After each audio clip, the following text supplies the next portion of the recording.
আছে, তারপরে শেষে কয় কাপড়ে করে একটু ধুলো জড়াইয়া আনু। এতই যদি ধুলোর দরকার হয়, তোমার কাপড়ে করে জড়ানির দরকার কি? এই লোক বাড়ি চলে যাবে, কালকে সকালবেলায় এসে তোমরা গোষ্ঠী সমেত গোড়াগড়ি দিও।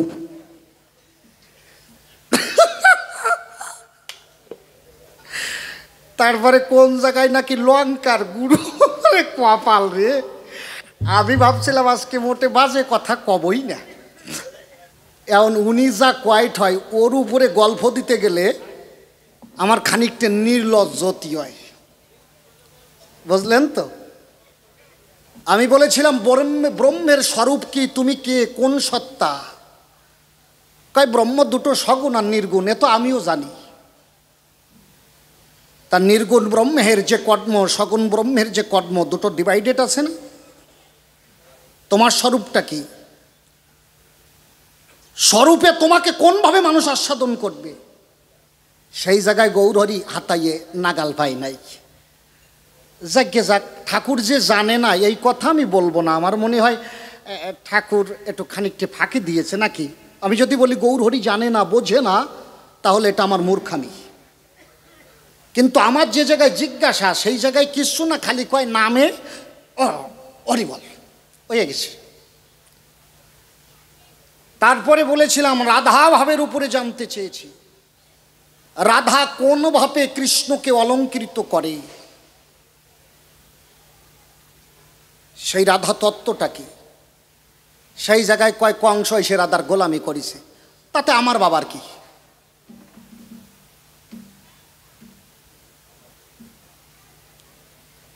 এতে চাংশ কলপংশ কৃষ্ণস্তু ভগবান স্বয়ং ইন্দ্রারি ব্যাকুলং লোকং মৃয়ন্তি যুগে যুগে। বলছে যিনি নিত্যের কৃষ্ণ তিনি স্বয়ং, আর এ সব অংশ কলা, একজনও ভগবান না। বেদান্ত বলছে, এ আমার হাইটুও কথা না। যদি ঠিক করে চাপিয়ে ধরি, গৌরহরি মনে হয় আজকে ওনার আর বাড়ি যাওয়া হবে না, সোনার সারে কারে চলে যাবে। যাকে যাক, যা কইছে কইছে। বাবু ছেলে মোটে খায় না, এইটুক কইছে তো আমার বাবার কপাল ভালো। ব্যাপারটা কি হয়েছে জানেন? একজন পেটের দায়ে রামায়ণ গান শিখছে। বাবার জন্মে কোনোদিন হারমোনিয়ামের স্কেল ধরে গান গাই নাই। মুখ ভর্তি দাড়ি, মাথা ভর্তি চুল, বুঝলেন তো? বেসুরো গলা, খানিকটা আমার যেরকম বেসুরো গলা, ওইটা বেসুরো গলা। এখন ওই বাবা মুখ ভর্তি দাড়ি রাখছে, মাথা ভর্তি চুল রাখছে, পেটের দায়ে রামায়ণ গান শিখছে। একবারই রামায়ণের বাইনানে সমা কথা কই না, ও মা, ও মা, নাতি নাকি ওইটা? কথা কইয়ে না মা।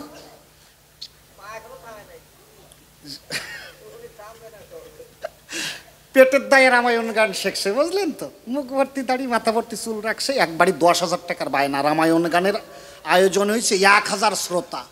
রামায়ণ গানের বন্ধনায় গায় না, রামং লক্ষণং পূর্বজং রঘুবরং সীতাপতি সুন্দরং, গাই তো, শুনেছেন তো?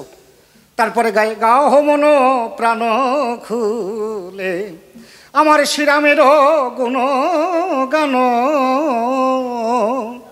গাহ মন প্রাণ খুলে। ওরে তরিতে এই ভব নদী ইচ্ছা যদি থাকে মন, তুমি তো আমার দোপাশার মানে মা। এত কথা কও কেন? এখন ওই গান গায়, আমি তো স্কেলে খানিকটা গাচ্ছি, আর ওর তো বেসুরো গলা, ও গান ধরিছে, বুঝলেন তো? রাম লক্ষণ। আচ্ছা, এই সুর যদি কেউ শোনে, এই কাওরা সুর, টেকপে কোন শালা, 1000 শ্রোতা হয়েছিল, বুঝলেন তো? যেই কইছে রাম লক্ষণ, এই সুর যেই ধরিছে, 1000-এর ভিতরে 999 জন উঠে ফাঁকা হয়ে গেছে। সামনে এক বুড়ি বসেছিল, আমার এই মার মতো খানিককে, ওই বুড়ি হামলাইয়ে কাঁদতিছে। হ্যাঁ, ও কয় শালা আমার গান শুনি একজনও টিকতে পারলো না, সব খালাস হয়ে গেছে, তালাশ করে পাই না। একমাত্র এই বুড়ি রাম ভক্ত। বুড়ি কি কান্দা কান্দে, ও চাই এই বুড়ির পা জড়াই ধরিছে। বুড়ি মা, কি আমার গান শুনি একজনও টিকতে পারলো না, সব খালাস হয়ে গেছে। মাগো, তালাশ করে পাই না, একমাত্র তুমি রাম ভক্ত মা। ও মা, তুমি আমার গান শুনিয়ে কি কান্দা কান্দিস মাগো। ও বুড়ি কয়, এই আজাদ, তুই কি ভাবছিস তোর গান শুনিয়ে কান্দিস নাকি? কয় তুমি আমার গান শুনে কান্দো না? কয় না। কয় ও বুড়ি তাহলে তুমি কান্দো কে?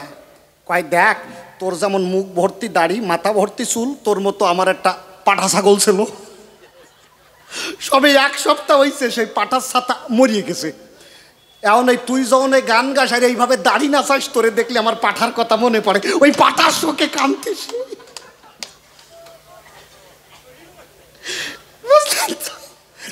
কার কখন কোন শোক যে উঠবে কোয়া যাবে না। আমি কিন্তু মহাপ্রভুকে বলছি না, কথাগুলো লক্ষ্য করবেন। আমি প্রথম যে গল্পটা দিয়েছিলাম আপনারা মনে রাখবেন, আমি বলেছিলাম আমার মতো বলদের মতো ওজন্য কথা কইয়ে না।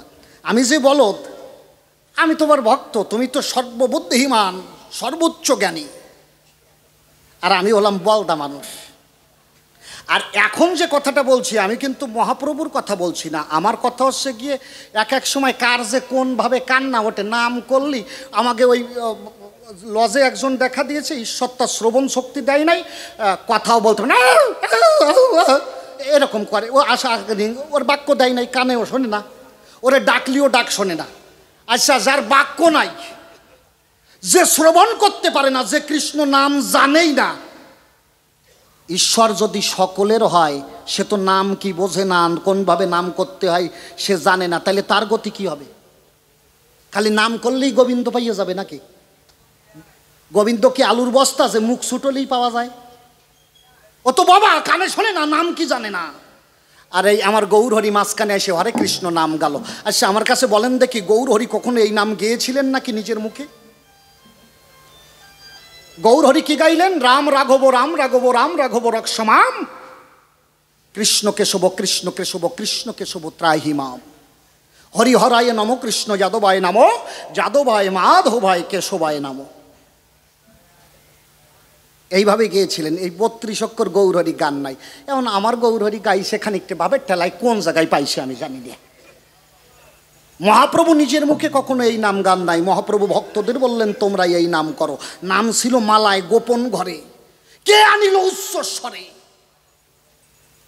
অনেক কথা, আমি যদি ওনার প্রত্যেকটা জায়গা যে যে জায়গায় কথা বলেছে হাত দেব, ওনার ইজিক্যাল টু 0।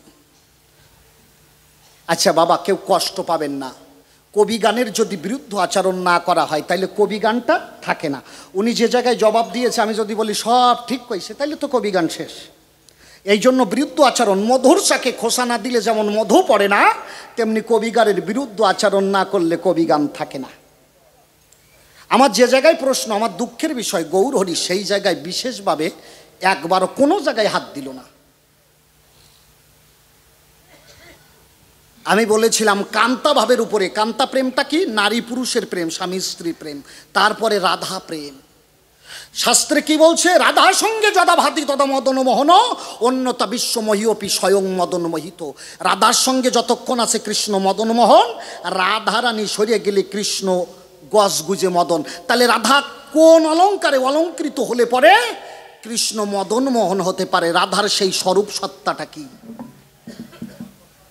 রাধার এসে কৃষ্ণ ওই কংস 6 মাস গোয়ালঘর পরিষ্কার করিছে না কি করিছে, উনি এসে বলল। কিন্তু আমি রাধারানীর যে স্বরূপটা বলছে, রাধারানীর স্বরূপ হচ্ছে মহাভাব। আপনারা চুপ করে বসে থাকেন, কিছুক্ষণ পরে ভাব ছুটিয়ে যাবে। আমি আগে একখান গান গাই, তারপরে 2-4 কথা কই। দাও বাড়ি দাও।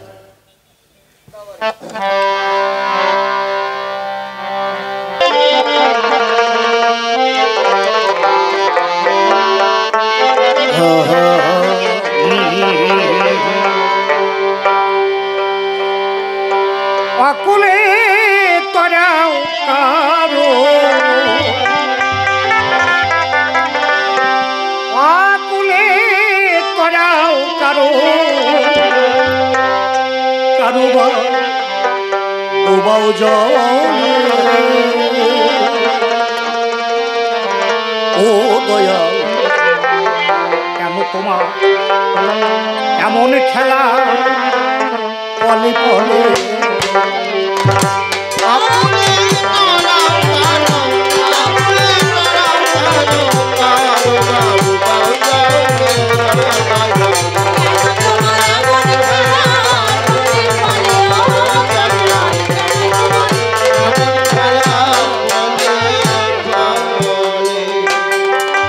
অকুলে তরাও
রাগ, চুপ করে থাকবেন সবে, কিছু সময় বলতে হবে ধর্মরাজ সভায়।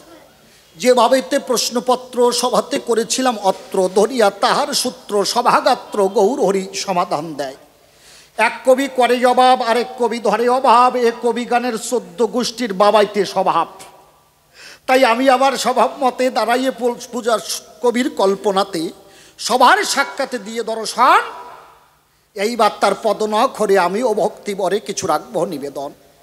মহাভাব আধারিণী সেই নাকি রাধা রানী, যেভাবে রাধার স্বরূপ তত্ত্ব মহাভাব হয়, সেই তত্ত্ব ব্যাখ্যা করে বোঝাইল আপনাদিরে। আপনারাও বসে বসে শুনলেন সুদিশয়। অন্তরে করি বিবেচনা, তুমি যেভাবে রাধাকে বড় করো, রাধা আমার মনে হয় অতটা বড় না। আচ্ছা বাবা, আমার কথাগুলো একটু মন দিয়ে শুনবেন, কেউ আমার কথার বিপরীত অর্থ করবেন না। উনি যেভাবে রাধাকে বড় করে, আমার মনে হয় রাধা ততটা বড় না। প্রমাণটা কোথায়? যে সময় মহারাস হয়, রাধারানী অন্তরে করল বিবেচনা, এই মহারাসে কৃষ্ণ আমার বিনা জগতে আর কারুর হতে পারে না। কৃষ্ণ আমার, একান্ত ব্যক্তিগত আমার কৃষ্ণ অন্য রমণীর কাছে যেতে পারে না। দেখেন কায়দাটা কোথায়। রাধা যখন এইটা ভাবে, ইয়ায় মান করে রাই সুন্দরী, এইবার রাসমঞ্চকে ত্যাগ করি রাধারানী দূরে সরে যায়। কৃষ্ণ দেখল সর্বনাশ, রাধা নাই মমপাস, কি করে মহারাস হইবে হেতায়। তাই নিজ অঙ্গ হইতে কোটি রাধার সৃজন করে অবনীতে। কৃষ্ণ সমস্ত রাধার সামনে পুনরায় আবার লীলায় নিমজ্জিত রয়। আমার কথাগুলো শুনুন, যার 9:30 বাজিয়ে গেছে, যদি 12টা বাজিয়ে যায় কিছু করার নাই। যার মনে হচ্ছে চলে যাবা, সে আস্তে করে চলে যাও। মামা সরু ঠান্ডা পড়ছে, আমি জানি সবাই বসতে পারবে না। এই মায়েদের একটা খারাপ অভ্যাস কি জানেন, একা চলে যায় তাও ভালো, একা চলে গেলে তো মানিয়ে নেওয়া যায়। উনি একা যাবে আর মাঝখান দিয়ে এইরকম নুলো বাড়াবে, এ মাঝের দিকে আমি চলে যাচ্ছি, তুই যাবি নাকি, তুই যাবি নাকি। আচ্ছা মরিয়ে গেলি মাঝের দিয়ে সাথে যাবে নাকি? হ্যাঁ, এ মরিয়ে গেলি মাঝের দিয়ে যাবে? এসেছিলে একা, যেতে হবে একা। তুমি কি ভাবছো আজকে তুমি চলে যাবা, কালকে আবার এই হরিবাসরে আসতে পারবা? কালকে যদি ভাগবাত হয়। শুনে যান একটা কথা, মাছ দিয়া গানে গেছিলাম, মাছ দিয়া পুটিখালি, মতুয়াদের গান, হরি ঠাকুরের গান। গান হচ্ছে, গানের শেষ মিলন গান গাইব, শুনে যান কি হয়। কবি গান পরে গাবো। আসরে গেছি, আসর প্রায় শেষ, মিলন গান গাইব। এক ভদ্র মা বলছে, মা একটা হরি সঙ্গীত গাও। গান গাইলাম, আসরে প্রেম হলো। এখন ওই মা, যে মা আমাকে গানের অনুরোধ করেছিল, ওই রকম একটা খুঁটি হেলান দিয়ে বসে আছে। ওই মা একটা খুঁটি হেলান দিয়ে বসে আছে, বুঝলেন তো? একেবারে অবাক দৃষ্টিতে আনত নয়নে আমার দিকে তাকিয়ে আছে। গানে এত প্রেম হচ্ছে, ভক্তরা সবাই উঠে এসেছে, আমাকে আলিঙ্গন দিচ্ছে, কিন্তু ওই মা আর আসে না। আমি ভাবলাম মা গানের অনুরোধ করলো, এত প্রেম হলো, মা কেন আসে না? উনি তাকাইয়েই আসে। আমি গিয়ে ভাবে মাকে জড়িয়ে ধরে পায়ে একটা প্রণাম করলাম, করে আলিঙ্গন দিলাম, দিয়ে যখনই ছেড়ে দিলাম, দেখলাম তপাস করে মাটিতে পড়ে গেল। 4টে ছেলে, সব হায়ার এডুকেটেড, উচ্চশিক্ষিত। একজন ছেলে ডক্টর, এসে মায়ের হাতটা ধরল, দেখলো শূন্য খাঁচা পড়ে আছে, তার প্রাণ পাখি চলে গেছে। ছেলেটা 2 চোখের জল ছেড়ে দিয়ে বলল, মা চলেই যদি যাবি, যাওয়ার আগে একবার বলে গেলি না? আমা চলে যদি যাবি, একবার বলে গেলি না, একবার খোকা বলে ডাক। ওর বাবা বলল, খোকা রে কাঁদিস না, তোর মায়ের মতো মহাবৈষ্ণবী হয় না। এতদিন তোর মা আমার পায়ে প্রণাম করেছে, আমি তার স্বামী বলি। আজকে কথা নিবি, তোরা আমাকে একটু ঠাকুর ঘর থেকে চন্দন এনে দিবি। কয় চন্দন কি করবা? কয় অন্তরে আসে ভাবো, চোখের জলে চন্দন গুলে তোর মায়ের চরণে আমি ভক্তির অঞ্জলি দেব। ছেলেরা কয় বাবা তুমি না স্বামী, তুমি কও কি এই কখনো হয়? কয় হয়, যেজন কৃষ্ণ কথা শুনতে শুনতে এই অবনীতে যার প্রাণ পাখি সেই প্রাণ বন্ধুর দেশে যায়, তার মতো বড় বৈষ্ণব নাই। আয় তুই আমি আমরা সবাই মিলে নয়ন জলে তোর মায়ের চরণ জলে আমরা ভক্তির অঞ্জলি দেব সবাই। চলে গেল। তুমি কি ভাবছো এই মধুক্ষণ চলে যাচ্ছ? যাও, অসুবিধা নাই, সবাই তো বসে থাকতে পারে না, অনেকের মাজায় ব্যথা হাঁটুর ব্যথা থাকে, অনেকেই অসুস্থ শরীরে গান আসে, চলে যেতে হবে। মনে রাখতে হবে আমরা বৈষ্ণবী অপরাধ করব না। তুমি মনে করো আমার এই ভাগবতীয় কথাগুলো একজন ভক্ত মন দিয়ে শুনছে, তোমার কারণে যদি ওই ভক্ত অন্তরে আঘাত পায়, কোনো বৈষ্ণব অপরাধী হলে তার মাপ নাই। মহাপ্রভু মাতা শশী মাতা স্বয়ং ভগবানের মা, তারও বৈষ্ণব অপরাধী হয়েছিলেন, আপনারা তো জানেন সবাই। এই শুভক্ষণ চলে গেলি আর পাওয়া যাবে না। যার কষ্ট হচ্ছে আস্তে করে চলে যান, কালকে এই দিনটা নাও আসতে পারে। আজকে সুরাজ সরকার এখানে গান গাইছে, আগামীতে আমি আসতে পারবো তার গ্যারান্টি আছে? আছে? নাই। এখানে তো আমার আসার কথাই ছিল না, আমার আলাদা একটা দল আছে। আমি কোনো আসরে এই নিজের দাদার সাথে গানে আসলে নিজের দলের প্রচার দেই না। তার মানে যে সামনে বছর আমাকে আপনারা বায়না করবেন, আমি এই আশাও রাখি না। আপনারা আমাকে বায়না করেন, আমি এই আশাও রাখি না। তার কারণ সজলবাবু যেভাবে গান গায়, যেভাবে আন্তরিকতায় মেশে, ওইটুক সম্পদ আমার ভিতরে নাই। আমার একটা নিজের দল আছে, আমি নিজের দল ফেলাই দিয়ে খালি সজলদার একটা কথাই, ভাই গান গাইতে হবে কল্যাণী তোমাকে চাইছে, ওখানে গেলে আমার সম্মানটা রক্ষা হয়। আমার নিজের দল ফেলে দিয়ে আমি চলে এসেছি। আমার এই 2 দিনের বায়না এসেছিলো বাইরের থেকে, আমি যাই নাই, দাদার একটা কথায় চলে এসেছি এখানে। সামনে বছর আমার নিজের একটা দল আছে, আমি এবছর আসতে পেরেছি, সামনে বছর সজলদা ডাকলে আমি আসতে পারবো? কোনো গ্যারান্টি নেই, সামনে বছর আমি আসতেই পারবো না।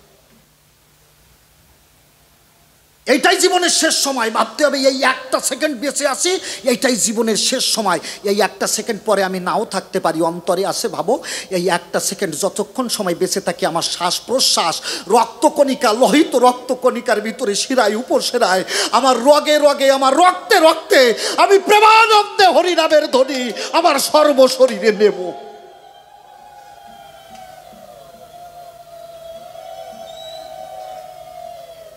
আমার এরপরে জীবনের সময় নাও আসতে পারে।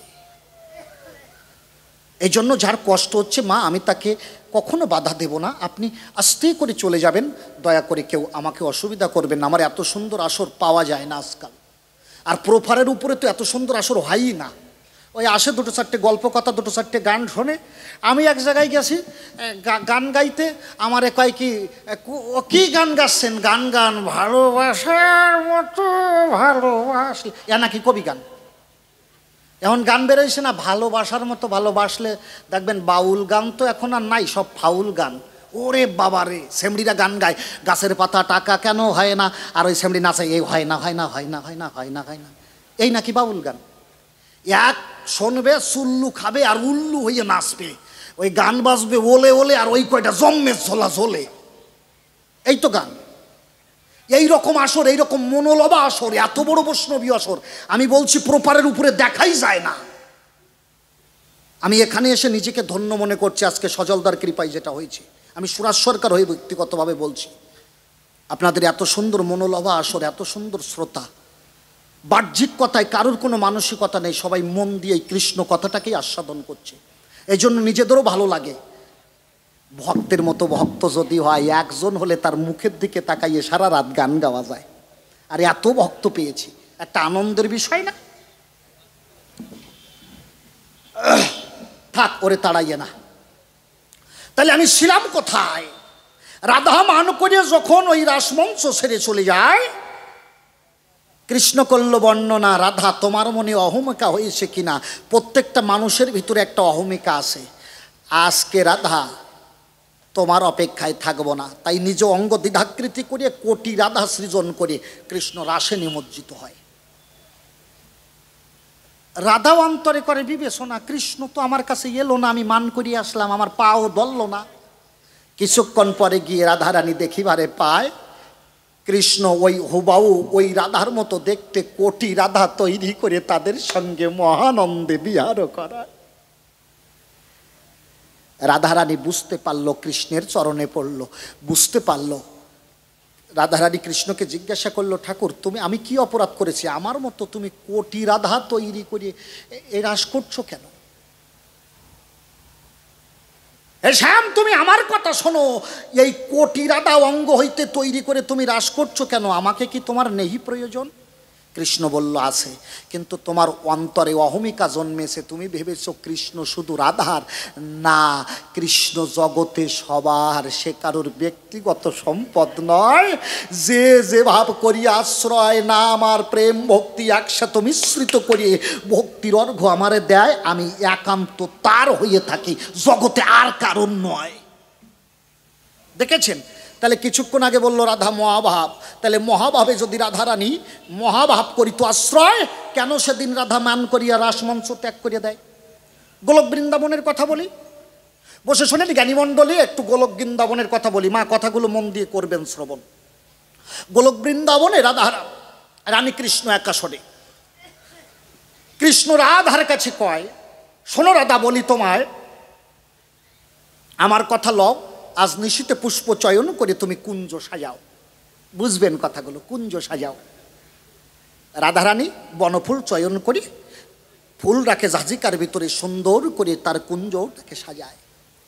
কিন্তু যিনি কৃষ্ণ কালো শশীত বিরজার কুঞ্জে নিয়ে গেল বাঁশি, বাঁশি নিয়ে বিরজার সনে কৃষ্ণ মধুর আলাপনে নিমজ্জিত রয়। এদিক রজনী প্রভাত প্রায়, রাধারানী বলল, কৃষ্ণ কোথায়? তাই করিয়া মনস্থ হইল ধ্যানস্থ, ধ্যানের ভিতরে সমস্ত করল দর্শন। রাধারানী দেখে বিরজার কুঞ্জে কৃষ্ণ করিছে নিশি যাপন। ক্রোধান্বিতা হয়ে রাধা ত্যাগ করিয়া কুলের বাধা ওই রাধারানী বিরজার কুঞ্জে যায়। শ্রীদাম সকা দরজায়, শ্রীদামকে কয়, শ্রীদাম কথা লবি, কৃষ্ণ দর্শনে যাবো, আমাকে তুই জাত ছাড়িয়া দিবি। শ্রীদাম করে বর্ণনা, কৃষ্ণের অনুমতি বিনা তুমি তো যেতে পারবা না। হ্যাঁ শ্রীদাম যেতে দে, যেতে দেবো না। জোরপূর্বক যখন রাধারানী দরজায় প্রবেশ করতে গেল, শ্রীদাম ধাক্কা দিয়ে রাধাকে মৃত্তিকায় ফেলে দিল। মৃত্তিকা মানে মাটি। রাধা বলল, শ্রীদাম, দেবতা হইয়া পরে অসুরের আচরণ হয়েছে তোর দেহের ভিতরে, অভিসম্পদ দেব এখন। কি? আমার অভিশাপের তরে তুই যাবি নরপুরী, মর্তলোকে করিবি জন্মগ্রহণ। আজকে দেবতা হয়ে যেমন তোর অসুরের আচরণ, তেমনি একদিন তুই অসুর হয়ে করিস জন্মগ্রহণ। সেই রাধার অভিশাপে শ্রীদাম কিন্তু শঙ্কচূড় অসুর হয়ে এলো। বুঝতে পারছেন বিষয়টা কোথায়? শ্রীদাম বলল, রাধা, না বুঝিয়া মনের কথা অন্তরে তুই দিলি পেথা, লঘু পাপে গুরুদণ্ড করলি দান, আমিও তোকে ছাড়বো না, অভিসম্পদ দেব এখন। কি? আমার অভিশাপের তরে শোন রাধা, বলি তোরে, তুইও যাবি মর্তপুরে। মুহূর্তকাল যে কৃষ্ণ নটবরে দর্শন করে তুই থাকতে পারিস না, তোর কাছে করি বর্ণনা। এক মুহূর্ত কৃষ্ণকে না দেখে তো তুই থাকতে পারিস না, একদিন 100 বৎসর কৃষ্ণ হারা হয়ে তুই করিবি ক্রন্দন। দেখেছেন? এই যে একে অপরকে অভিশাপ দিল, ঘরের ভিতরে ওই বিরজা রাধার কথা শুনতে পেল। রাধা বিরজা ডাক দিয়ে কৃষ্ণরে কয়, ও কৃষ্ণ রসময়। কি কয়? সমস্যা তো একটা হয়ে গেছে। কি সমস্যা? দরজায় রাধা, এখন যদি এসে তোমাকে আমার কাছে দেখতে পায়, তাইলে তো দুইজনের কাউকে ছাড়বে না রসময়। এইবার দুইজন যাব কোথায়? কৃষ্ণ কয়, চিন্তা করো না। কৃষ্ণ অদূরে একটা পাত্র করে দর্শন, বিরজাকে বলল, তুমি সলিল হয়ে ওই পাত্রের ভিতরে যাইবে। এখন সলিল শব্দের অর্থ হলো জল। তখন কৃষ্ণের কথায় বিরজা নিজ রূপ ত্যাগ করি বসে শোনেন নরনারী সলিল হয়ে ওই বাটির ভিতরে, একটা পাত্রের ভিতরে প্রবেশ করায়। আর কৃষ্ণ যেজন ছিল একজন কাল সর্প হয়ে কৃষ্ণ ওই ঘরের ভিতরে ঘুরতে লাগলো। রাধারানী ঘরের ভিতরে করিয়া গমন, দেখে কৃষ্ণ নাই, বিরজা ওকে না দেখে। তখন রাধা তো সব জানে, সকল কিছু করতে পারে, কিন্তু রাধার চোখ তো আর কৃষ্ণ এড়াইতে পারে না। রাধারানী তখন একটা ময়ূরিনী হলো, বসে শোনেনি জ্ঞানী দল। ওই যে কাল সর্প হয়ে কৃষ্ণ ঘরের ভিতরে ছিল, রাধারানী ময়ূরিনী হয়ে ওই কৃষ্ণের মাথায় যাইয়ে ঠোক দিল। যখনই ঠোক দেয় দরদর করে রুধির ঝরে পড়লো মৃত্তিকায়। দেখেন কি ভালোবাসা, কিছুক্ষণ আগে বলল না কৃষ্ণের রাধারানীর ভালোবাসা মহাভাব, কৃষ্ণ সুখেই রাধা সুখী। তা কৃষ্ণ সুখেই যদি রাধা সুখী, তাহলে কৃষ্ণ বিরজার কুঞ্জে যাইয়ে সুখ পাইছে, রাধার গায়ে এত জ্বালা কেন? তা এত যদি ভালোবাসে তাকে ঠোকাইয়ে রক্ত বাইর করে দিল কেন? মাথা ফুটো করিয়ে ফেলাইছে মোটে। কি ভালোবাসা! ওরে ঠেলা! কৃষ্ণ ডাক দিয়া বিরজারে কয়, বিরজা, রাধার চোখ থেকে এড়াইয়ে যাওয়া সম্ভব নয়। আপন মূরতি ধরে এ সমর বরাবরই। বিরজা যখন আপন রূপ ধরে কৃষ্ণের সামনে এলো, রাধারানী বিরজাকে অভিশাপ দিল, এই বিরজা, আমার কৃষ্ণকে নিয়ে তুই করিস নিশি যাপন, আর আমাকে করে দর্শন, তুই জোয়াল হয়ে সলিল হয়ে বাটির ভিতরে পাত্রের ভিতরে করেছিস প্রবেশন, অভিসম্পাত করবো এখন আমার অভিশাপের তরে। শোন বিরজা বলি তোরে, একদিন জোয়াল হয়ে মর্তগুলোকে করিবি জন্মগ্রহণ। এই যে বৃন্দাবনের নীল যমুনার জল, ও আর কেউ না, স্বয়ং বিরজা। বুঝতে পারছেন? আর দেখেন কায়দাটা কোথায়। আর কৃষ্ণকে বলল, শোনো কৃষ্ণ, যদিও হও বিধির বাপ, তথাপি তুমি মাপে না মাপ, আমার অভিশাপে তুমি হয়ে যাবে সাপ।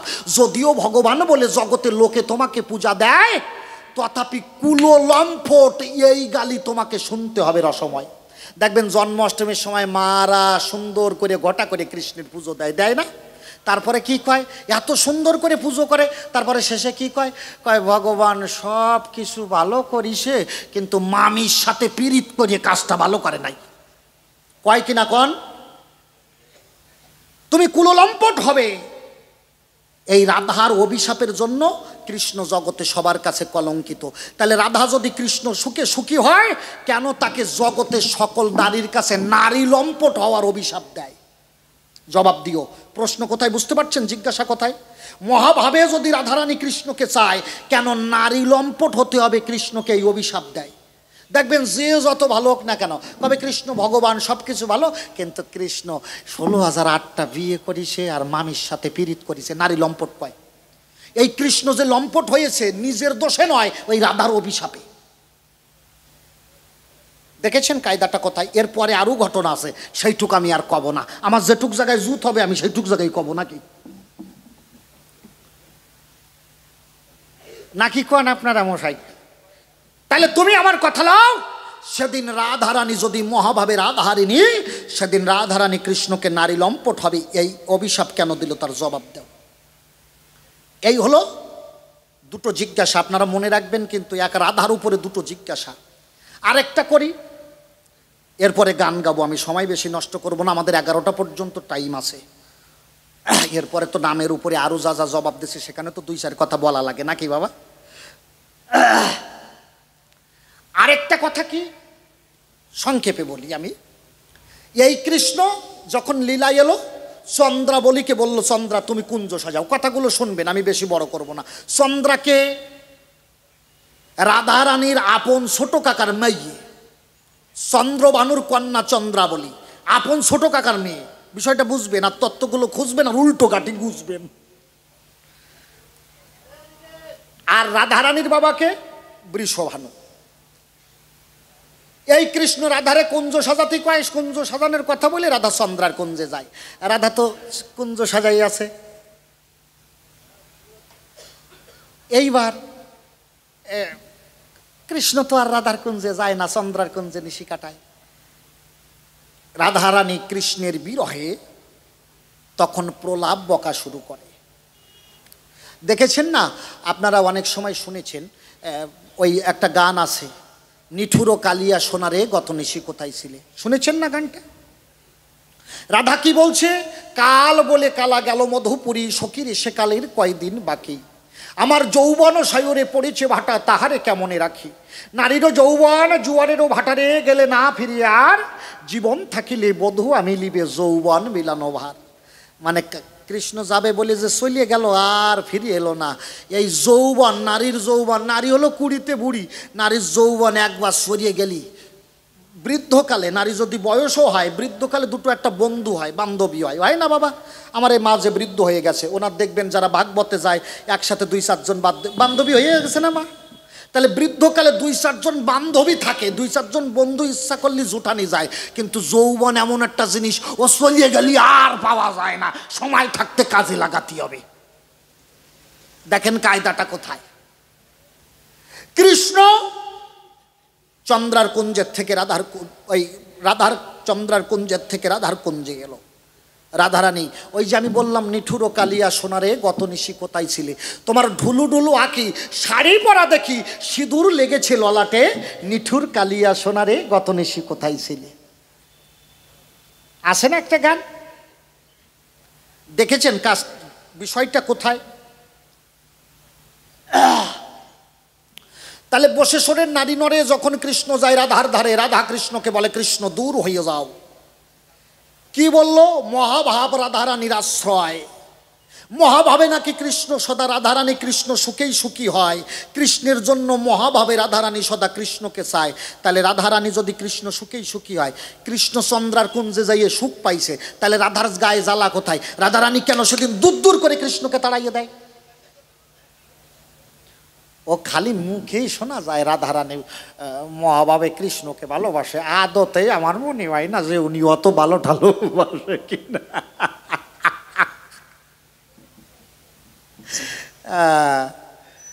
বুঝতে পারিছেন বিষয়টা কোথায়?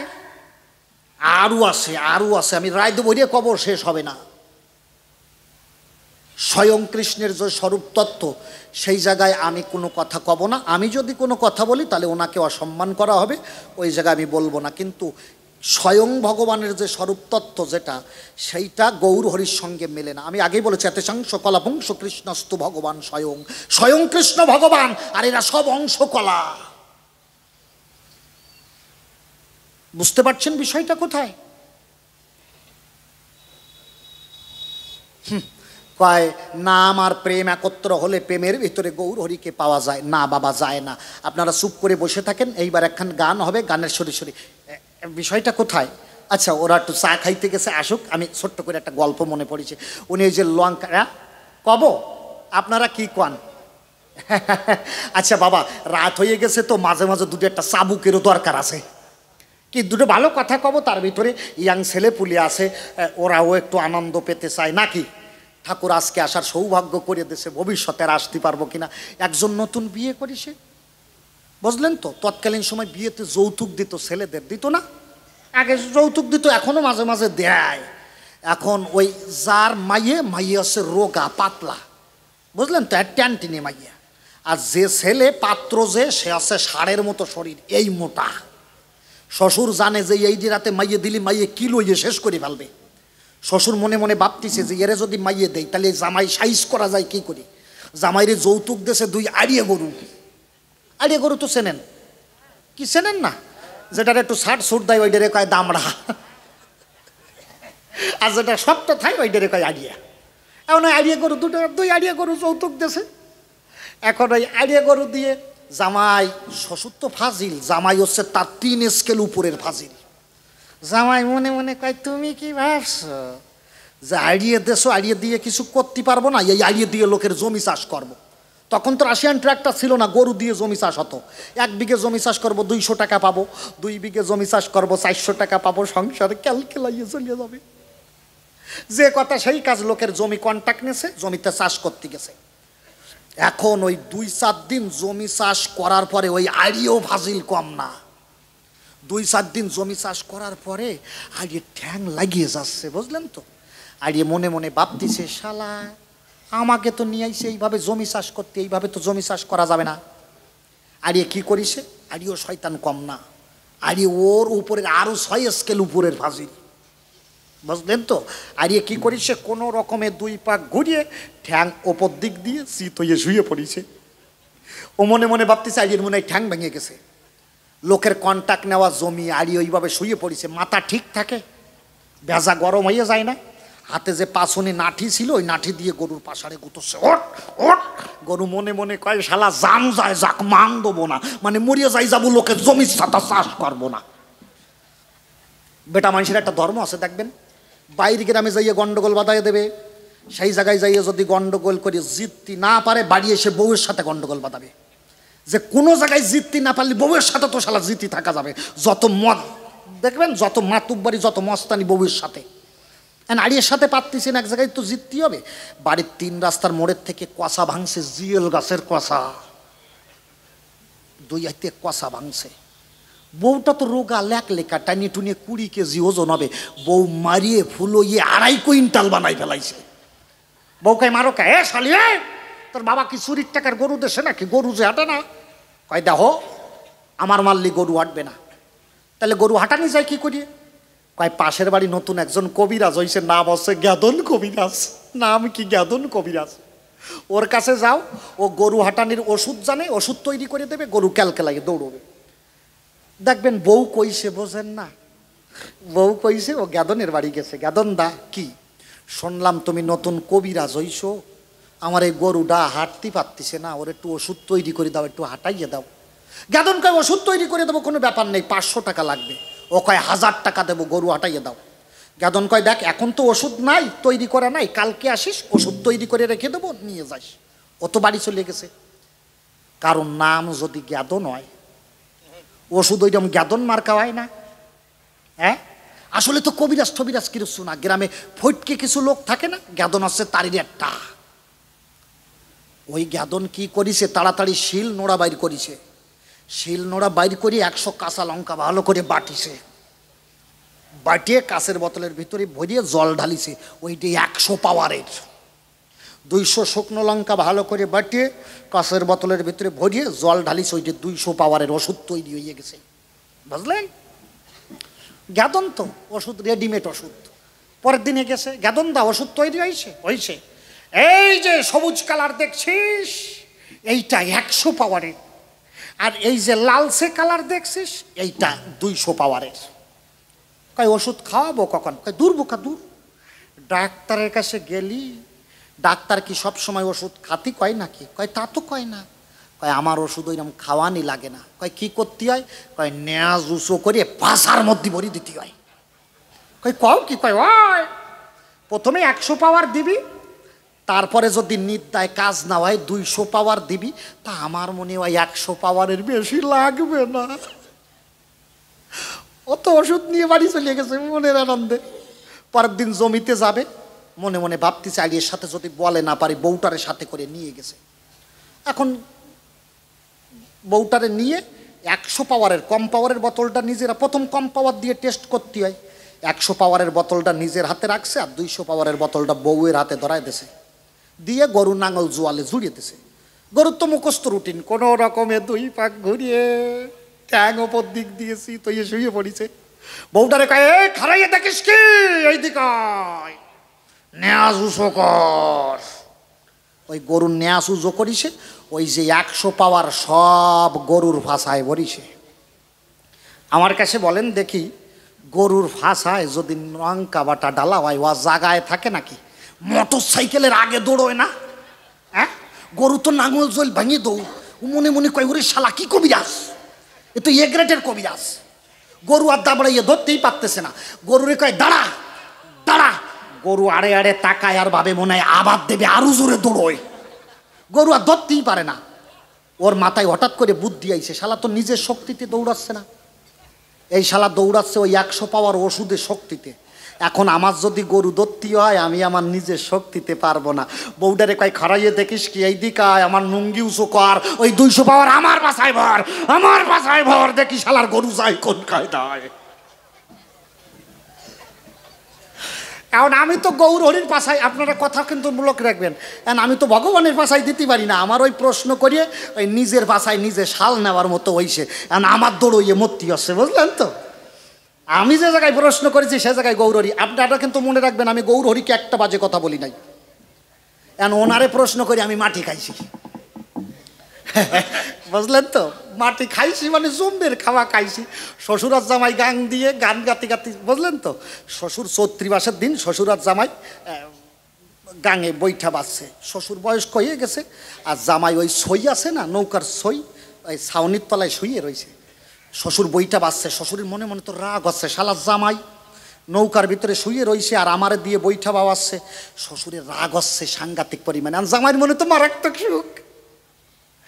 জামাই ওইখানে নৌকার ভিতরে বসে গান ধরেছে, ও মনা ভাইয়া সাবধানে চালাইও তরি বেলার দিকে চাইয়া, ও মনা ভাইয়া। শ্বশুর কয় কিরে শালা, আমি ওর শ্বশুর, নৌকা চালাচ্ছি আমি ওর ভাই হলাম কবে? হ্যাঁ বুঝলেন তো? শ্বশুর তো আরো বেশি রেগে গেছে। শ্বশুর এইবার ওই জামাই তো শয়তান, ওই শ্বশুরের কষ্ট হচ্ছে, ও আনন্দ পাচ্ছে খুব, আর ওই গান গাচ্ছে, ও মনা ভাইয়া সাবধানে চালাইও তরি বেলার দিকে চাইয়া। শ্বশুর রাগে যাচ্ছে, যত কয় ভাই আরো রাগিয়ে যায়, বুঝলেন তো? এবার জামাই শ্বশুরে আরো একটু চেতানির জন্য কয় কি যে, কয় বাবা এই যে এত বড় নদী, এই নদী কাটিছিল কিনা? শ্বশুর কয় আজাদ কেটা কাটবে, কাটছিল তোর বাপ। এত বড় নদী আমার বাবা একা কাটে ফেললো, তাহলে তোমার বাবার ক্ষমতা আছে, মানতে হবে। তা বাবা এত বড় নদী যদি বাবা কাটলো, এই নদীর তো অনেক মাটি উঠেছিল, সেই মাটি তো রাস্তার উপরে দেখতে পাই না, মাটি কি হয়েছিল? শ্বশুর কয় কেন, যে নদী কাটিয়ে যত মাটি উঠেছিল তোর বাবা অর্ধেক খাইছে আর আমি অর্ধেক খাইছি। তো কয় কি দেশে এত, দেখেন জামাই কত বড় ফাজিল। জামাই কয় কি যে বাবা দেশে এত চাল ডাল থাকতি আমার বাবা আর আপনি মাটি খালেন কেন? কয় অজাত তোর বাবা মাটি খাইছে তোরে জন্ম দিয়ে, আর আমি মাটি খাইছি শালা তোরে মাইয়ে দিয়ে।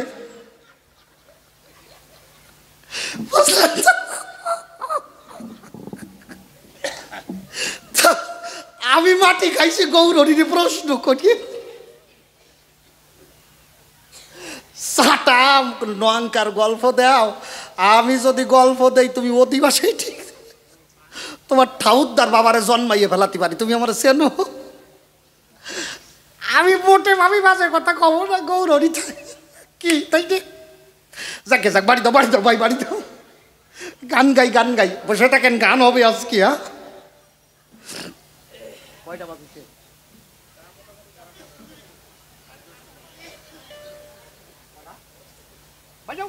কথা শোনেন,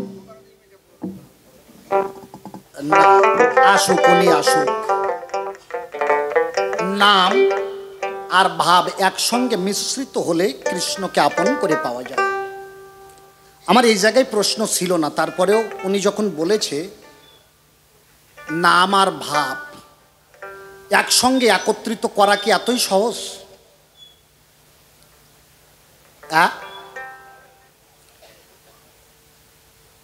সগুণ ব্রহ্ম নির্গুণ ব্রহ্ম, আমা কথাগুলো শোনো। যদি সগুণ বলছে, আমি সগুণ ব্রহ্ম, সগুণই এসেছি। সগুণ ব্রহ্ম আমরা সবাই একই অখণ্ড ব্রহ্মের সঙ্গে যুক্ত ছিলাম। দুঃখের বিষয় কি, যারা সাধক তারা নিজের স্বরূপটাকে জানে, আর আমরা যারা সাধনা জানি না তারা নিজের স্বরূপটাকে চিনি না। আমরা সবাই এক অখণ্ড ব্রহ্ম, ঈশ্বরের সত্তা। আমরা সবাই সগুণ ব্রহ্ম, বাদ ব্রহ্ম, অন্ন ব্রহ্ম, বাক্য ব্রহ্ম, সুর ব্রহ্ম, তাল ব্রহ্ম, সপ্ত ব্রহ্ম। আপনি আজকে কথা বলবেন, এই কথা ইথারের ভিতর দিয়ে ভাসতে থাকবে। রবি ঠাকুরের কথাগুলো, আমি সুরাজ সরকার হয়ে বলছি, ইথারকে মন্থন করে রবি ঠাকুরের কথাগুলোকে ধরে নিয়ে আসলো সায়েন্টিস্টরা। তার মানে আমি যে কথাগুলো বলছি এই কথাগুলো নষ্ট হবে না। কেউ যদি ভাবে ইথারকে মন্থন করে এই বাক্যগুলোকে ধরে নিয়ে আসবে, তাও পারে, এগুলো নষ্ট হয় না। সুর ব্রহ্ম, তাল ব্রহ্ম, বাক্য ব্রহ্ম, সবই তো সগুণ ব্রহ্ম। তুমি আমি আমরা সবাই সেই সগুণ ব্রহ্মের সত্তা। আমি বলেছিলাম তোমার স্বরূপ তত্ত্ব কি, তুমি যে সগুণ ব্রহ্ম, আমিও তো সগুণ ব্রহ্ম, আমিও তো তোমারই সত্তা। কিন্তু তোমার যেটা স্বরূপ তুমি সেটা বলো নাই।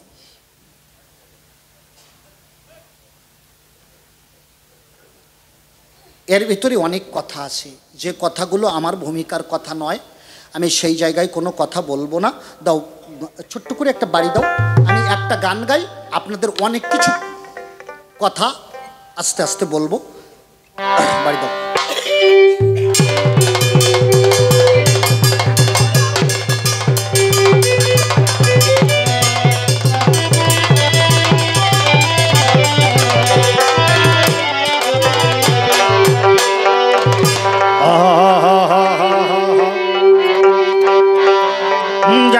ঘরে আর হবে না চুরি অমন মনুয়া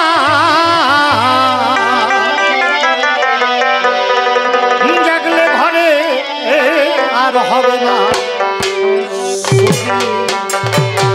জাগলে ঘরে আর হবে না চুরি অমন মনুয়া জাগলে ঘরে আর হবে না চুরি পেলে ছয় জন চোর ভয় কিরে তোর ছয় জন চোর ভয় কিরে তোর মারবি গেলে ছুরি জাগলে ঘরে আর হবে না জাগলে ঘরে আর হবে না চুরি অমন মনুয়া জাগলে ঘরে আর হবে না চুরি মূলাধারে আধার কোঠা চালাও সিদ্ধাবাতি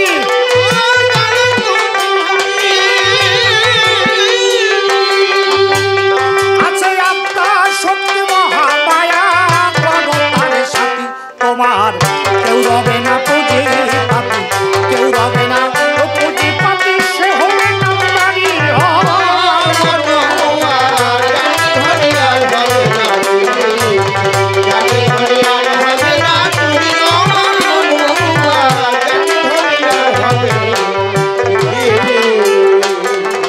পিতৃপাত্য মনি কাঞ্চনে ঘরে মাঝে রয়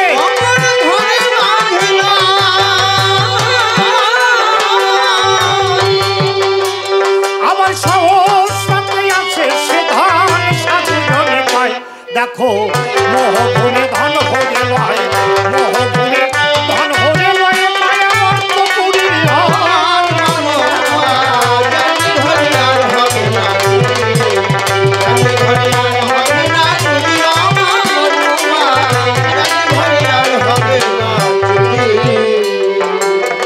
চোদ্দ পোয়া ঘর খানাতে 18 মকা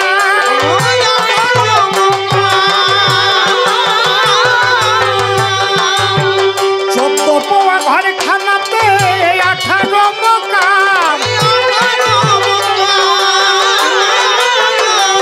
তাতে মনের মানুষ আসা যাওয়া করছে অভিরাম যে জন অজপাতে চোখেছিলাম অজপাতে চোখেছিলাম তার আনন্দ ভারী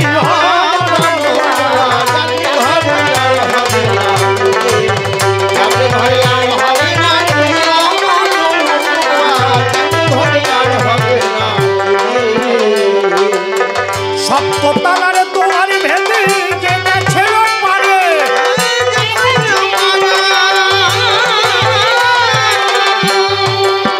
সপ্ততলার দুয়ার ভেদে যে গেছিল পারে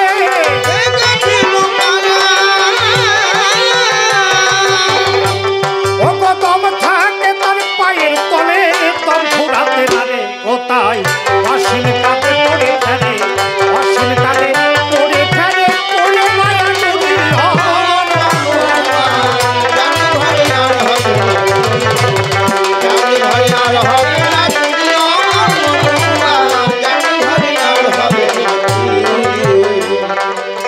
কল্পনাতে সনাতন আমি কবির কল্পনায় বিপক্ষেতে গৌর হরি পেলেন পরিচয় ভাব প্রেমে একত্র করিয়া গো কেউ যদি তাকে ডাকি মানে পারে সেই জন্য কি পায়ে দেখো সেই কৃষ্ণ নাটক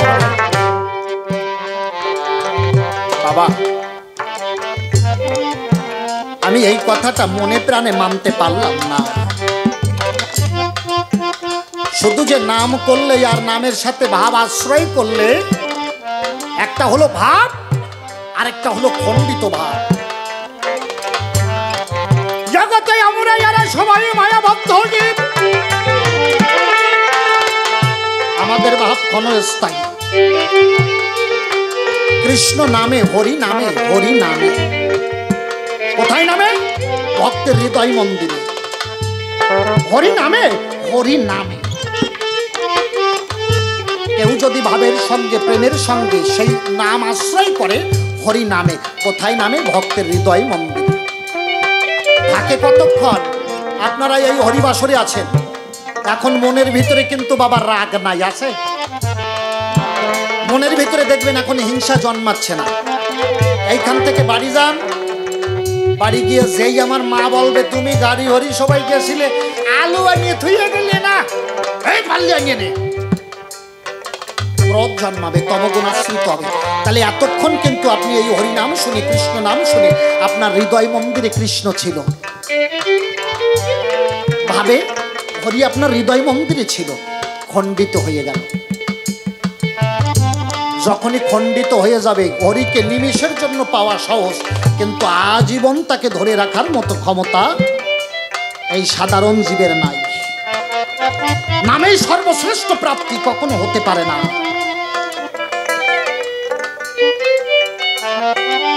আমার মনে হয় নামে সর্বশ্রেষ্ঠ প্রাপ্তি হয় না।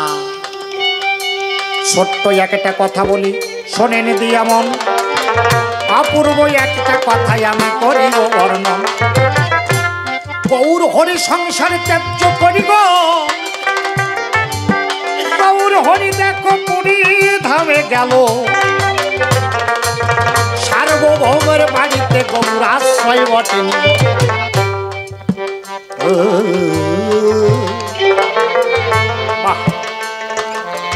সার্বভৌমের ঘরে গৌর হরি আশ্রয় নিল। কোন শাস্ত্রে বলছি, আমিও নিমাই চরিত্রে বলছি, ভগবান আচার্য আর চৈতন্য মঙ্গলে বলছে সার্বভৌম পণ্ডিত, এই দুইজনের যে কোনো একজন হবে। তাহারে বাড়ি গৌর হরি দেখো বটে খায়, ভগবান আচার্যের স্ত্রী দেখো নিজের হাতে রন্ধন করে দেয়। ডাকে দিয়ে বলে স্বামী আমি বলি তোমার ধারে, ঘরের অন্ন কালো হয়ে গিয়েছে এবারে, কেমন করে এই কালো অন্নের ভাত গো, কালো চালের ভাত গো গৌর মুখে দেব, দয়া করে জবাব দাও আমার প্রাণের মাধব। বাড়িতে যে চালগুলো ছিল, চালগুলো ভাত রান্না করলে কালো হয়ে যায়। সার্বভৌমের স্ত্রী, অথবা আমি শাস্ত্র, দুটো শাস্ত্র থেকে বলছি, ভগবান আচার্যের স্ত্রী বললেন ঠাকুর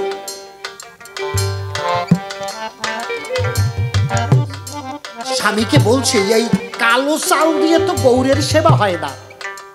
চন্দ্রমুখ গৌরাবা চাঁদের বরণ, মুখ দেখিলে মনে হয় কোটি সূর্যের কিরণ। আহা মরি মরি কি বা রূপের মাধুরী, কেউ যদি একবারে তার রূপেতে ঢুক দেয়, জগৎ জীবের কি সাধ্য আছে বলে গৌর দয়াময়। সেই হরির মুখে কেমন করে এই কালো অন্নের ভাত তুলে দেবো স্বামী? তাহলে কি করতে হবে? নগরেতে ভিক্ষা করতে যাও।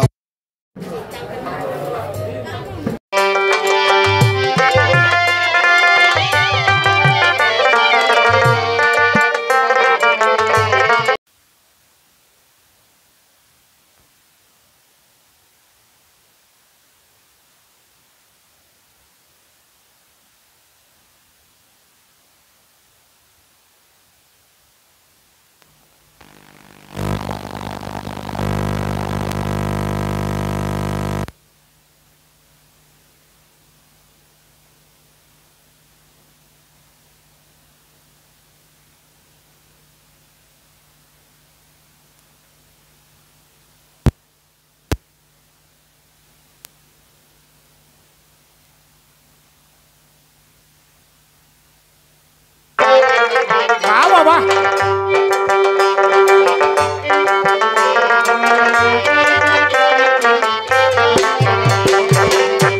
ওরে গৌর হরি কথা হতে গো, ওরে তার গৃহ মাঝে গেল ভগবান আচার্য ছোট হরিদাসকে কাছেতে ডাক দিল। হরিদাস দুইজন, একজন বড় হরিদাস হবিউল্লাহ কাজের ঘরে লালিত পালিত হয়েছিল, আরেকজন হলো ছোট হরিদাস গৌর হরির সঙ্গে, গৌর হরির লীলা সঙ্গে, সন্ন্যাস সঙ্গে। হরিদাসে বলে শোনো হরিদাস, আমার কথা লবে নগরেতে তুমি গিয়ে ভিক্ষা যে করি। হরিদাস ভিক্ষা করতে গেলেন কোথায়? ছোট বৈষ্ণবের 3.5 পাত্র, স্বরূপ দামোদর, রায় রামানন্দ, সিকি মাহিতি আর সিকি মাহিতির ভগিনী মাধবী দেবী। এই পাত্র কারে কয় এর নিগুড় তত্ত্ব আছে, ওদিকে আমি যাব না, কব না, আমার ভাগের কথা না, আমি কব কেন? তাহলে 3.5 পাত্র, এই 3 পাত্রকে আশ্রয় করে গৌর লীলা পূর্ণ। 3.5 রতি বৃন্দাবনে আর বৈষ্ণব লীলায় 3.5 পাত্র। তাৎপর্যতা আছে, আমি কব না, ও আমার ভাগের কথা না। তা হরিদাসকে বললো, হরিদাস তুমি নগরীতে ভিক্ষা করতে যাও। হরিদাস কোথায় গেল? মাধবী দেবীর ঘরে। মা মা মা গো বাবা, ও মা মাধবী,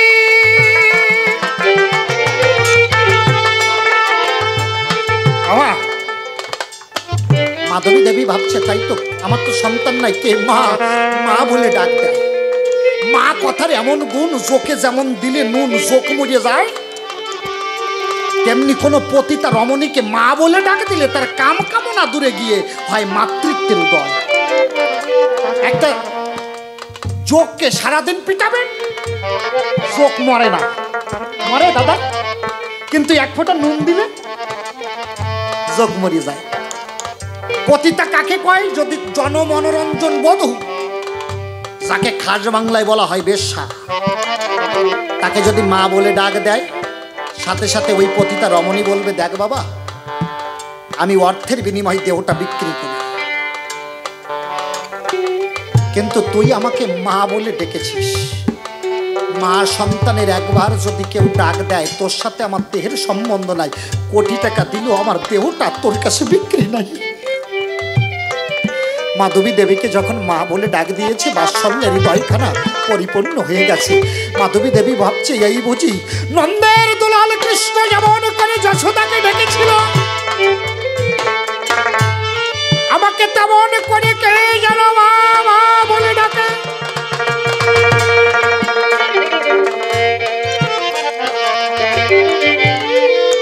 মাধবী দেবী বাইরে দরজায় এসে বলল, কে? হরিদাস বললেন, আমি হরিদাস। হরিদাস, কি হেতু নববাস?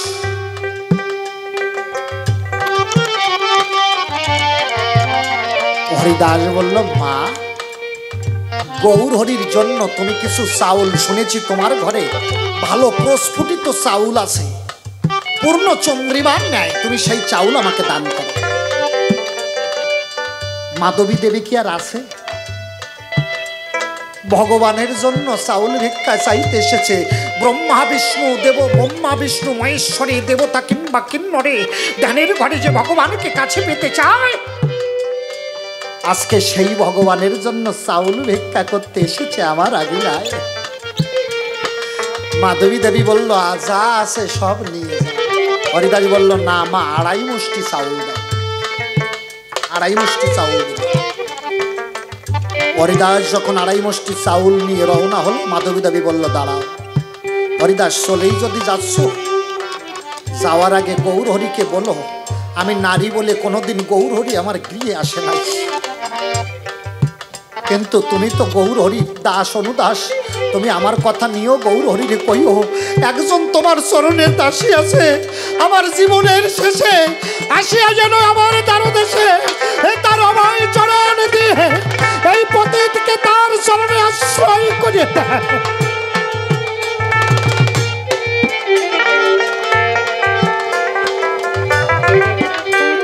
চাউল নিয়ে হরিদাসে দেখো তাহার গৃহে গেল, বসে বসে শোনেন যত ভক্ত জ্ঞানী দল। ভগবান আচার্যের স্ত্রী চাউল রন্ধন করে গৌর হরির সেবায় দিলেন। হা হা হা হা হা, কি রূপের মাধুরী!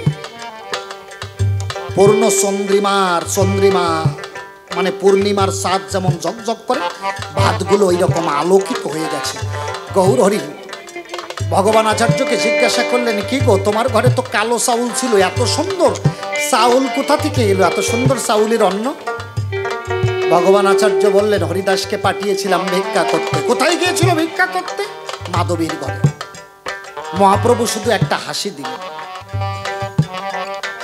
মহাপ্রভু একটা হাসি দিয়ে অন্ন সেবা শেষ করে বললেন, যাও, আজ হইতে আর হরিদাসের মুখ আমি দেখব না, আমার সঙ্গ ত্যাগ করো। ওর আর সন্ন্যাস নেওয়া হলো না। কেন? দারু নারী হরে মইছে মণিরূপী মন, কাষ্ঠ নির্মিত নারী দর্শনে হয় নষ্ট। ওরে কাষ্ঠ নির্মিত নারী যদি কেউ সন্ন্যাসী নিয়ে গো একবার দর্শন করে, তাহার সন্ন্যাস এই জগৎ যায় সারে খারে। ও মাধবী দেবী একজন নারী, তার অবয়ব দর্শন করেছে, আমি তার মুখ দর্শন করব না, আজ হইতে ওকে আমি ত্যাগ করলাম। হরিদাস বলল, ঠাকুর আমি অপরাধ করেছি, আমাকে আপনি ত্যাগ করলেন না। দেখেন কত বড় অনুরাগ। মহাপ্রভু বললেন, তাও হবে না, দূর হয়ে যাও, তোমাকে তোমার ওই মুখ আমি দেখব। তথা হতে হরিদাস দেখো শান্তিপুরে এলো, গৌর বিরহে হরিদাস পাগল হয়ে গেল। কৃষ্ণ গৌর বলে গো হরিদাস ভাসে নয়ন জলে, আধর বলে হরিদাস সদা কৃষ্ণ কৃষ্ণ বলে। হরিদাস কৃষ্ণ কৃষ্ণ বলছে। কিছুদিন পরে মহাপ্রভু আবার শান্তিপুরে আসলো।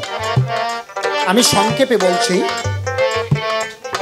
ভক্তরা মহাপ্রভুকে বলল, ঠাকুর কি হরিদাসের লঘু পাপে গুরুদণ্ড দেবেন না? তো ছোট মানুষ তো, ওর এই সামান্য পাপে ওকে ত্যাগ করবেন না, ওকে আপনার চরণে আশ্রয় দিন। মহাপ্রভু বললেন, না, আমার চরণে ওর আর আশ্রয় নাই। হরিদাস বলল, ঠাকুর আমি এমনই পাতক হলাম তোমার চরণে, তুমি আমার এই মুখ দেখবে না? না, সত্যি দেখবে না? বললাম তো না। হরিদাস বলল, যে মুখ আমার গৌর দেখে না, আমি জগতে আর কোনো মানুষকে সেই মুখ দেখাবো না।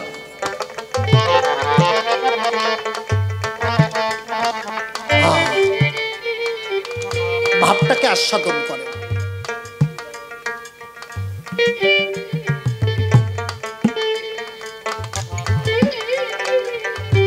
বলছে, যে মুখ আমার গৌর দেখে না, সেই মুখ আমি আর জগতে কোনো মানুষকে দেখাবো না। কত বড় ভাব! হরিদাস তথা হতে গমন করিল, ত্রিবেণীর সঙ্গমে গিয়ে হরিদাস দেখা বটে দিল। ত্রিবেণীতে প্রচন্ড স্রোত, এত পরিমাণ স্রোত, একটা খড় যদি ওই স্রোতে ফেলা হয়, খড়টা স্রোতের তোড়ে সাথে সাথে দ্বিখণ্ডিত হয়ে যাবে। তাহলে কত বড় স্রোত! হরিদাস বলল, ঠাকুর জীবন থাকিতে গৌর যদি নাহি মেলে গো,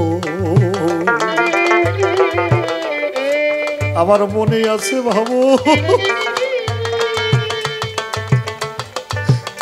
আমি মরণে গিয়ে গৌর বলিয়া গৌর চরণে আশ্রয় লব।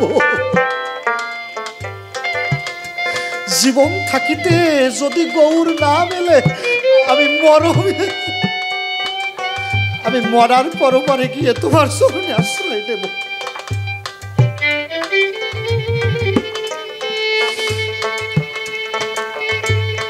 দেখতে দেখতে হরিদাস ওই জলেতে যাও দিল।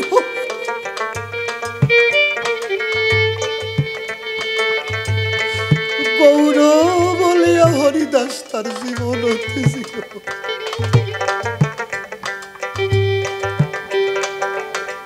অদ্বৈত আচার্য এসে বলছে, ধন্য জীবন হরিদাস। হরিদাস কোথায়? হাজার ভক্তের ভিড়ে অদ্বৈত আচার্য হরিদাসকে খোঁজ করছে, হরিদাস নাই। অদ্বৈত আচার্য জানতো যে গৌর বিহনে হরিদাস থাকতে পারে না।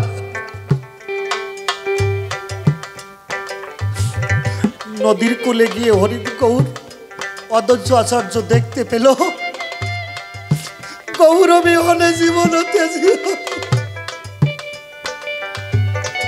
তার মৃতদেহ পড়ে রয়।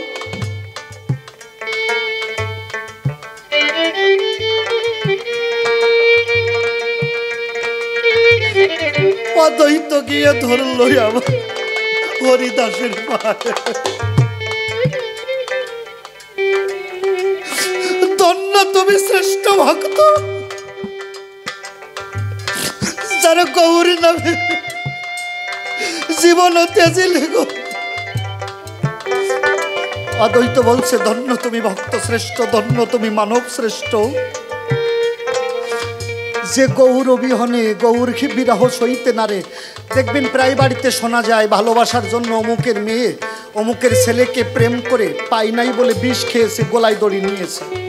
কিন্তু জগতে এমন কোনো মানুষ নাই যে গৌরকে পাই নাই বলে গৌরের বিরহে গলায় দড়ি নিয়েছে। শুনেছেন? এমন শোনা যায় না। কিন্তু আজকে হরিদাস করলো।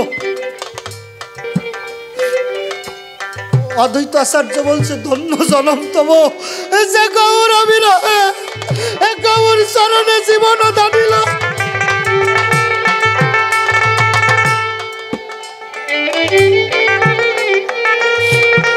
অদ্বৈত গিয়ে হরিদাসের চরণ ধরিল। ভক্ত পদ রজ দেখো নিজের মস্তকে তুলিল। আজ ভক্তের চরণ তুলি মাথায় নিল গো। শোনেন ভক্ত জ্ঞানী দোহাই, একবার সাত বদনে প্রেমানন্দে সবাই হরি।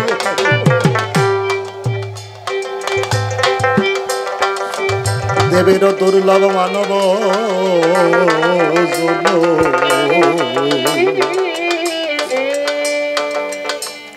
জনম পাওয়া হলো দায়, নাম ভাবে একত্রিত করে তার জীবন দিয়ে। আমি গৌর হরির কাছে ও ঠাকুর, তার নামও ছিল বাহাবও ছিল, কিন্তু অকারণে তার জীবন বিসর্জন দিতে হলো। জীবনও থাকিতে যদি বধুয়া না মেলে, মরমে আমি চাহি না তাহারে। জীবন থাকতে যদি বধুয়াকে না পাওয়া যায়, মরার পরে আর কি হবে? চাই না স্বর্গ, চাই না বৈকুণ্ঠ, নরক চাই না মরে, শুধু হৃদয় মন্দিরে থাকো তুমি গৌর নটবরে। জীবন থাকিতে যদি বধুয়াকে না পাওয়া যায়, মরমে গিয়ে পাইয়ে তারে কি হয়? তাহলে তার ভাবও ছিল, প্রেমও ছিল, ছিল নামেরও আশ্রয়। এত কিছু থাকিতে কেন তার জীবন চলে যায়? আরো পশ্চাতে খুলে বলি তোমার সাক্ষাতে গো কে ভাই আছে গো, কারণ তুমি এসে সঠিকভাবে তার করো বিশ্লেষণ। তবে আর বেশি কথা বলবো না, ছেড়ে দিয়ে যাবো আমার কবির কল্পনা। যাকে চলে বেশি বলে কোনো দরকার নাই, কবির পালা এইখানেতে ক্ষান্ত করতে চাই। এরপরে গৌর হরি সভাতে আসিবে, তাহারও অপূর্ব কথা পরাণ ভরে শোনাবে। এই পর্যন্ত আমার মতো ভাবের ক্ষান্ত হলো। সবাই মিলে চাঁদ বদনে প্রেমানন্দে গৌর প্রীতে হরি।